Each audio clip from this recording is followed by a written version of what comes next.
Good morning student B Ed fourth semester ਦੇ ਜਿਹੜੇ ਵਿਦਿਆਰਥੀ ਹੈ ਉਹਨਾਂ ਲਈ ਅੱਜ ਮੈਂ ਇੱਕ ਨਵਾਂ ਜਿਹੜਾ ਸਬਜੈਕਟ ਹੈ ਉਹ ਸ਼ੁਰੂ ਕਰਨ ਜਾ ਰਹੀ ਹਾਂ। The name of the subject is reading and reflection on text, ਪਾਠ ਸਮੱਗਰੀ ਦਾ ਵਾਚਨ ਅਤੇ ਚਿੰਤਨ। ਠੀਕ ਹੈ ਜੀ। ਤਾਂ ਜਿਵੇਂ ਕਿ ਪਹਿਲਾਂ ਮੈਂ ਬੀਐਡ ਫੋਰਥ ਸਮੈਸਟਰ ਦੀਆਂ ਬਹੁਤ ਸਾਰੀਆਂ ਵੀਡੀਓ ਸ਼ੇਅਰ ਕੀਤੀਆਂ ਹੈਗੀਆਂ। I think almost B Ed fourth semester ਦੇ ਜਿੰਨੇ ਵੀ ਸਬਜੈਕਟ ਹੈ ਸਭ 'ਤੇ ਲੈਕਚਰ ਮੇਰੇ YouTube ਦੇ ਉੱਤੇ ਪਏ ਹਨ ਅਤੇ ਅੱਜ ਇਹ ਲਾਸਟ ਸਬਜੈਕਟ ਹੈ। ਇਹ ਨਾਲ ਤੁਹਾਡੇ ਫੋਰਥ ਸਬਜੈਕਟ ਦੇ ਫੋਰਥ ਜਿਹੜਾ ਹੈਗਾ ਤੁਹਾਡਾ ਸਮੈਸਟਰ ਉਹਦੇ ਸਾਰੇ ਸਬਜੈਕਟ ਹੈ ਜਿਹੜੇ ਖਤਮ ਹੋ ਜਾਣਗੇ। ਸਟੂਡੈਂਟ ਵੀਡੀਓ ਜੇ ਵਧੀਆ ਲੱਗਦੀ ਹੈ ਤਾਂ ਪਲੀਜ਼ ਲਾਈਕ ਜ਼ਰੂਰ ਕਰ ਦਿਆ ਕਰੋ, ਕਮੈਂਟ ਕਰ ਦਿਆ ਕਰੋ। ਠੀਕ ਹੈ ਜੀ। ਸੋ ਅੱਜ ਦਾ ਟੌਪਿਕ ਆਪਾਂ ਸ਼ੁਰੂ ਕਰਦੇ ਹਾਂ। ਨੇਮ of the topic is national policy on education 1986 and overview. ਤਾਂ ਓਵਰਵਿਊ ਦੇ ਵਿੱਚ ਆਲਮੋਸਟ ਆਪਾਂ ਸਾਰੀ ਚੀਜ਼ ਜਿਹੜੀ ਹੈਗੀ ਹੈ ਉਹ ਕਰਾਂਗੇ ਪੂਰੀ। ਤਾਂ ਨੈਸ਼ਨਲ ਪੋਲਿਸੀ ਐਜੂਕੇਸ਼ਨ 1986 ਇਹੀ ਤੁਹਾਡਾ ਮੇਨ ਟੌਪਿਕ ਹੈਗਾ ਜਿਹੜਾ ਇਹਦੇ ਵਿੱਚ ਹੈ। ਠੀਕ ਹੈ। ਤਾਂ ਜਿਹੜੀ ਰਾਸ਼ਟਰੀ ਸਿੱਖਿਆ ਨੀਤੀ ਹੈ 1986 ਦੇ ਵਿੱਚ ਭਾਰਤ ਵਿੱਚ ਆਈ ਸੀ। ਤਾਂ ਇਹਦਾ ਮੁੱਖ ਕੀ ਸੀ?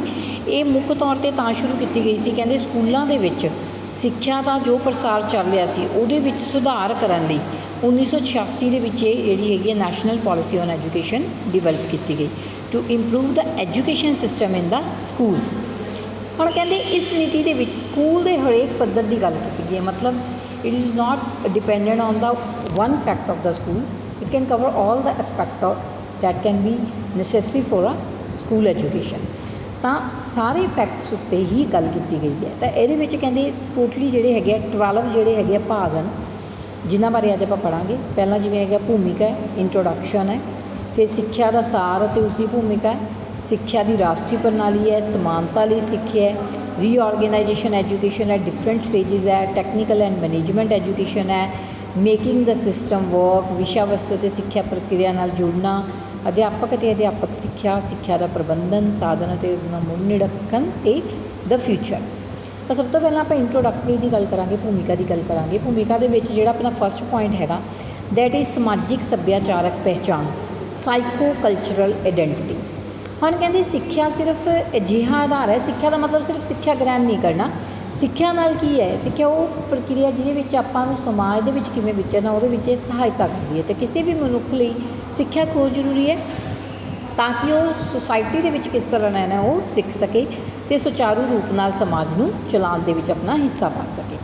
ਸੈਕਿੰਡ ਆ ਗਿਆ ਆਰਥਿਕ ਅਤੇ ਤਕਨੀਕੀ ਵਿਕਾਸ, ਇਕੋਨਮਿਕ ਐਂਡ ਟੈਕਨੀਕਲ ਡਿਵੈਲਪਮੈਂਟ। ਉਸ ਤੋਂ ਇਲਾਵਾ ਕਹਿੰਦੇ ਐਜੂਕੇਸ਼ਨ ਫਿਰ ਸਿਰਫ ਇਹ ਨਹੀਂ ਹੈ ਵੀ ਆਪਾਂ ਪੜ੍ਹ ਲਿਆ, ਐਗਜ਼ਾਮ ਦੇ ਅਤੇ ਪਾਸ ਆਊਟ ਕਰ ਲਈ ਡਿਗਰੀ।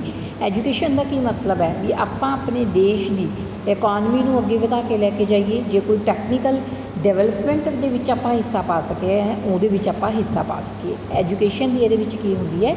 ਵਿਸ਼ੇਸ਼ ਭੂਮਿਕਾ ਹੁੰਦੀ ਹੈ। ਇਹ ਹੋਏਗਾ ਕਦੋਂ? ਜਦੋਂ ਵਿਦਿਆਰਥੀਆਂ ਨੂੰ ਬਿਲਕੁਲ ਸਹੀ ਸਿੱਖਿਆ ਜਿਹੜੀ ਹੈਗੀ ਹੈ ਪ੍ਰੋਵਾਈਡ ਕੀਤੀ ਜਾਏਗੀ। ਥਰਡ ਪੁਆਇੰਟ ਹੈ ਵਿਆਪਕ ਮੁੱਲ, ਕੰਪਰੀਹੈਂਸਿਵ ਅਪਾਸ਼। ਹੁਣ ਇਹਦੇ ਵਿੱਚ ਕੀ ਹੈ? ਕਹਿੰਦੇ ਸਰਕਾਰ ਨੇ ਕਈ ਵਿਆਪਕ ਕਦਮ ਚੁੱਕੇ ਹੈ ਸਿੱਖਿਆ ਪ੍ਰਣਾਲੀ ਨੂੰ ਅੱਗੇ ਲੈ ਕੇ ਜਾਣ ਦੇ ਵਿੱਚ। ਬਹੁਤ ਸਾਰੇ ਨਿਰਮਾਣ ਯੋਜਨਾ ਜਿਹੜੇ ਹੈਗੇ ਆ ਕੀਤੇ ਗਏ ਆ, ਬਹੁਤ ਸਾਰੀਆਂ ਮੀਟਿੰਗਸ ਕੀਤੀਆਂ ਗਈਆਂ, ਸੰਮੇਲਨ ਕਰਵਾਏ ਗਏ ਜਿਨ੍ਹਾਂ ਦੇ ਵਿੱਚ ਇਹ ਸਾਰਾ ਡਿਸਕਸ਼ਨ ਹੋਈ। ਤਾਂ ਇਹਨਾਂ ਸਾਰੇ ਡਿਸਕਸ਼ਨ ਦੇ ਚੱਲਦੇ ਹੋਏ ਜਿਹੜਾ ਸਿੱਖਿਆ ਦਾ ਇੱਕ ਕੰਪਰੀਹੈਂਸਿਵ ਏਰੀਆ ਜਿਹੜਾ ਉਹ ਡਿਸਾਈਡ ਕੀਤਾ ਗਿਆ। ਫੋਰਥ ਪੁਆਇੰਟ ਇਜ਼ ਕੌਮੀ ਸਿੱਖਿਆ ਨੀਤੀ 1968। ਸਭ ਤੋਂ ਪਹਿਲਾਂ ਜਿਹੜੀ ਨੈਸ਼ਨਲ ਐਜੂਕੇਸ਼ਨ ਪੋਲਿਸੀ ਹੈ ਉਹ 1968 ਦੇ ਵਿੱਚ ਬਣੀ ਸੀ। ਕੋਠਾਰੀ ਕਮਿਸ਼ਨ ਦੀਆਂ ਸਿਫਾਰਿਸ਼ਾਂ ਤੋਂ ਬਾਅਦ 1968 ਵਿੱਚ ਆਜ਼ਾਦੀ ਤੋਂ ਬਾਅਦ ਐਜੂਕੇਸ਼ਨ ਸਿਸਟਮ ਦੇ ਵਿੱਚ ਚੇਂਜ ਕਰਨ ਲਈ ਇਹ ਪ੍ਰਣਾਲੀ ਜਿਹੜੀ ਹੈ ਸ਼ੁਰੂ ਕੀਤੀ ਗਈ। ਇਹਦੇ ਵਿੱਚ ਕੀ ਸੀ? ਸਮਾਜ ਦਾ ਵਧੀਆ ਵਿਕਾਸ, ਨਾਗਰਿਕਾਂ ਦਾ ਵਿਕਾਸ, ਰਾਸ਼ਟਰੀ ਸਦਭਾਵਨਾ ਦਾ ਵਿਕਾਸ ਦੇ ਆਧਾਰਿਤ ਇਹ ਪ੍ਰਣਾਲੀ ਜਿਹੜੀ ਹੈਗੀ ਹੈ ਉਹ ਸ਼ੁਰੂ ਕੀਤੀ ਗਈ ਸੀ। ਹੁਣ ਇਹਦੇ ਵਿੱਚ ਕੀ ਹੈ? ਪਹਿਲਾਂ 10th, ਫਿਰ +2, ਫਿਰ BA ਲਈ 3 ਸਾਲ ਜਿਹੜੇ ਲੱਗਣੇ, ਇਹ ਢਾਂਚਾ ਜਿਹੜਾ ਹੈਗਾ ਸ਼ੁਰੂ ਕੀਤਾ ਗਿਆ ਸੀ। ਬੱਚੇ ਨੇ 10th ਕਰਨੀ ਹੈ, +1 +2 ਕਰਨੀ ਹੈ, ਦੈਨ BA ਲਈ ਗ੍ਰੈਜੂਏਟ ਹੋਣ ਲਈ 3 ਸਾਲ ਲਗਾਉਣੇ ਹੈ। ਤਾਂ ਇਹ ਜਿਹੜੀ ਪ੍ਰਣਾਲੀ ਹੈ ਇਸ ਦੇ ਅਧੀਨ ਸ਼ੁਰੂ ਕੀਤੀ ਗਈ ਸੀ। ਫਿਰ ਨਵੀਆਂ ਚੁਣੌਤੀਆਂ, ਨਿਊ ਚੈਲੰਜਿਸ ਸਾਹਮਣੇ ਆਏ। ਜਿਵੇਂ ਜਿਵੇਂ ਸਿੱਖਿਆ ਪ੍ਰਣਾਲੀ ਅੱਗੇ ਵੱਧਦੀ ਗਈ, 1968 ਦੇ ਵਿੱਚ ਸ਼ੁਰੂ ਹੋਈ ਐਜੂਕੇਸ਼ਨ ਪੋਲਿਸੀ। ਤਾਂ ਜਿਵੇਂ ਜਿਵੇਂ ਅੱਗੇ ਵੱਧਦੇ ਗਏ, ਦੇਸ਼ ਧਰਮ ਨਿਰਪੱਖ ਹੁੰਦਾ ਗਿਆ, ਸਮਾਜਵਾਦ ਆਉਂਦਾ ਗਿਆ, ਲੋਕਤੰਤਰ ਦੀ ਭਾਵਨਾ ਵੱਧਦੀ ਗਈ। ਉਸੇ ਤਰ੍ਹਾਂ ਹੀ ਆਪਣੀ ਸਿੱਖਿਆ ਦੇ ਢਾਂਚੇ ਦੇ ਵਿੱਚ ਕੀ ਹੈ? ਚੇਂਜਿਸ ਹੋਣੇ ਸ਼ੁਰੂ ਹੋ ਗਏ। ਪਰ ਸ਼ੁਰੂ ਵਿੱਚ ਕੀ ਹੈ? ਕਹਿੰਦੇ ਜਿਹੜੀ ਐਜੂਕੇਸ਼ਨ ਪ੍ਰਣਾਲੀ ਉਹਦੇ ਵਿੱਚ ਕੋਈ ਵੀ ਸੁਧਾਰ ਨਹੀਂ ਕੀਤਾ ਗਿਆ। ਜੋ ਪ੍ਰਣਾਲੀ ਬਣ ਗਈ ਬਸ ਉਸੇ ਅਕੋਰਡਿੰਗ ਹੀ ਚੱਲਦਾ ਰਿਹਾ। ਹੁਣ ਦੇਸ਼ ਦੇ ਵਿੱਚ ਨਵੇਂ ਚੈਲੰਜਿਸ ਆ ਰਹੇ ਆ ਪਰ ਐਜੂਕੇਸ਼ਨ ਪ੍ਰਣਾਲੀ ਦੇ ਵਿੱਚ ਚੇਂਜ ਨਹੀਂ ਹੋ ਰਿਹਾ, ਤਾਂ ਉਹ ਮਿਸਮੈਚ ਹੋ ਰਿਹਾ ਸੀ। ਇਸ ਲਈ ਕਹਿੰਦੇ ਅਤੇ ਪੇਂਡੂ ਖੇਤਰਾਂ ਦੇ ਵਿੱਚ ਵੀ ਸਿੱਖਿਆ ਜਿਹੜੀ ਉਹਨਾਂ ਉਹਦੇ ਵਿੱਚ ਵਿਕਾਸ ਨਹੀਂ ਹੋ ਰਿਹਾ ਸੀ।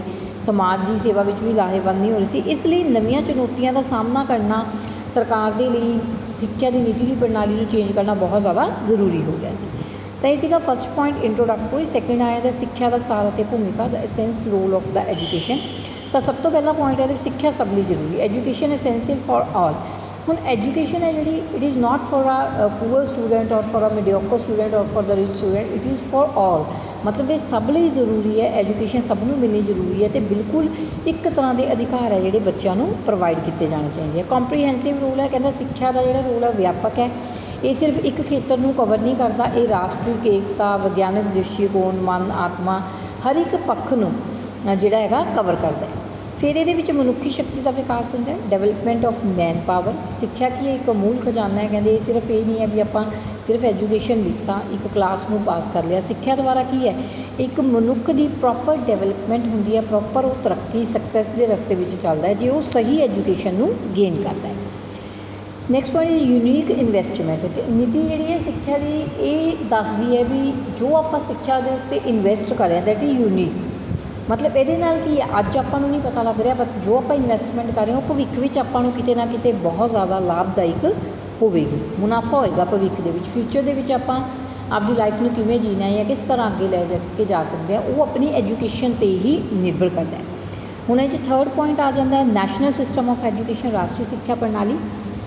फर्स्ट पॉइंट आए हैं राष्ट्रीय सिक्ख्या प्रणाली की धारणा, concept of national system of education. तो संविधान में कहते जी अपनी राष्ट्रीय सिक्ख्या प्रणाली है वह कुछ अनुकरण किया गया नीति के दसिया गया कि निश्चित पद्धर पर सारे बच्चे चाहे वो किसी भी जात धर्म नस्ल नाल संबंध रखते हैं उन्होंने भेदभाव नहीं किया जाएगा। हरेक विद्यार्थी को गुणात्मक सिक्ख्या देने का जोड़ा सिक्ख्या प्रणाली के आदेश दिते गए हैं। विद्यक ढांचा एजुकेशनल स्ट्रक्चर नीति मैं तुम्हें पहला भी दस चुकी हूँ, ये की है 10+2+3।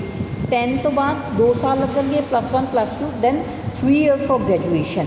तो इस ढांचे की गल की गई है, तो कहते इस ढांचे को अगे लेके जाने लिए बहुत सारा यतन भी किए गए हैं। तो 10 साल की आरंभिक सिक्ख्या, 5 साल की प्राइमरी, 3 साल की मुढ़ली, 2 साल की हाई, मतलब टाइम टू टाइम जो भी ये चेंजिज होने हैं वो दसे गए हैं।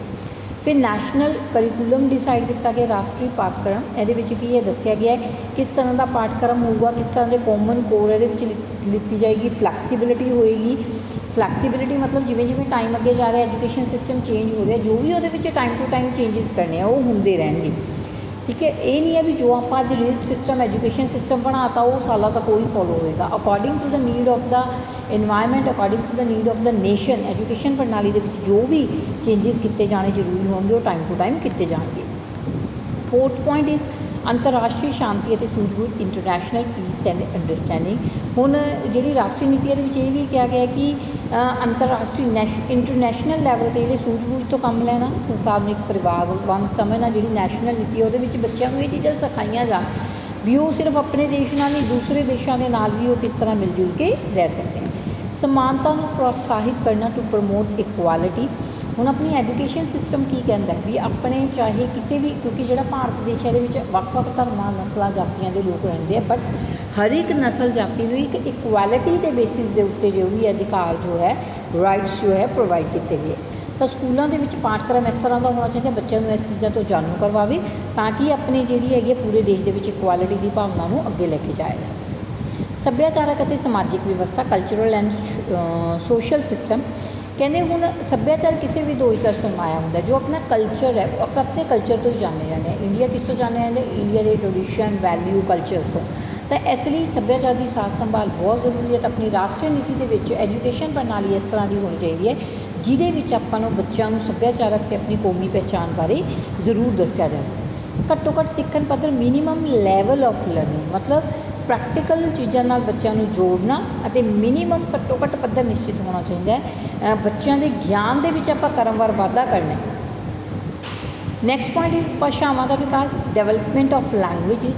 कहते हुण आप अलग अलग भाषावां के भी देश में रहने तो अपन पूरे व्यापक तौर पर सारिया भाषावां के प्रसार बारे लैंग्वेजिज बारे जानकारी होनी चाहिए है, शब्द ग्रहण होने चाहिए है, डिक्शनरीज होनी चाहिए जिहदे नाल आपां नूं वक्-वक् लैंग्वेज की प्रॉपर जानकारी मिल सके। राष्ट्रीय जिम्मेवारी, नैशनल रिस्पोंसिबिलिटी। हुण की है कहते अपनी जी एजुकेशन प्रणाली है आपां नूं ये भी निर्वाह किया जाए भी एक जिहड़ा नेशन है वो असमानतावां घट करनियां, सर्वव्यापी करना, बालक सिक्ख्या करना, ਟੈਕਨੀਕਲ ਜਿਹੜੇ ਹੈਗੇ ਆ ਰਿਸਰਚ ਜਿਹੜਾ ਵਰਕ ਹੈ ਡਨ ਜਾਵੇ ਤਾਂ ਇੱਕ ਨੇਸ਼ਨ ਪ੍ਰਤੀ ਜੋ ਜ਼ਿੰਮੇਵਾਰੀ ਹੈ ਉਹਦੇ ਬਾਰੇ ਦੱਸਿਆ ਜਾਵੇ। ਸਟਰੈਂਥਨਿੰਗ ਦਾ ਇੰਸਟੀਟਿਊਸ਼ਨ, ਸੰਸਥਾਵਾਂ ਦੀ ਮਜ਼ਬੂਤੀ ਬਹੁਤ ਜ਼ਿਆਦਾ ਜ਼ਰੂਰੀ ਹੈ, ਜਿਵੇਂ ਯੂਨੀਵਰਸਿਟੀ ਗ੍ਰਾਂਟ ਕਮਿਸ਼ਨਸ ਹੋ ਗਏ, all India council of technical education ਹੋ ਗਿਆ, council of agriculture research, Indian medical councils ਹੋ ਗਏ। ਮਤਲਬ ਇਹ ਸਾਰੇ ਇੱਕ ਦੂਜੇ ਨਾਲ ਜੁੜੇ ਹੋਣੇ ਚਾਹੀਦੇ ਹੈ। ਇਹਨਾਂ ਦੇ ਵਿੱਚ ਸਹੀ ਤਰੀਕੇ ਨਾਲ ਜੋ ਸੰਸਥਾਵਾਂ ਨੂੰ ਆਪਾਂ ਮਜ਼ਬੂਤ ਕਰਨ ਲਈ ਅੱਗੇ ਲੈ ਕੇ ਜਾਣਾ ਚਾਹੁੰਦੇ ਹਾਂ ਉਹ ਹੋਣਾ ਬਹੁਤ ਜ਼ਿਆਦਾ ਜ਼ਰੂਰੀ ਹੈ। ਤਾਂ ਸਟੂਡੈਂਟ ਅੱਜ ਦੀ ਵੀਡੀਓ ਦੇ ਵਿੱਚ ਆਪਾਂ ਇੰਨਾ ਹੀ ਕਰਾਂਗੇ। ਹੋਰ ਅੱਜ ਆਪਾਂ ਜਿਹੜੇ ਹੈਗੇ 3 ਪੁਆਇੰਟ ਡਿਸਕਸ ਕਰ ਚੁੱਕੇ ਹਾਂ, ਟੋਟਲ 10 ਪੁਆਇੰਟ ਹੈ, ਤਾਂ ਕੋਸ਼ਿਸ਼ ਕਰੂੰਗੀ ਨੈਕਸਟ ਵੀਡੀਓ ਦੇ ਵਿੱਚ 10 ਦੇ 10 ਪੁਆਇੰਟ ਆਪਾਂ ਕਵਰ ਕਰ ਸਕੀਏ। ਆਈ ਹੋਪ ਤੁਹਾਨੂੰ ਵੀਡੀਓ ਚੰਗੀ ਲੱਗੀ ਹੋਏਗੀ, ਚੰਗੀ ਲੱਗੀ ਹੋਈ ਤਾਂ ਲਾਈਕ ਜ਼ਰੂਰ ਕਰ ਦਿਓ। Thank you student, thank you for watching the video.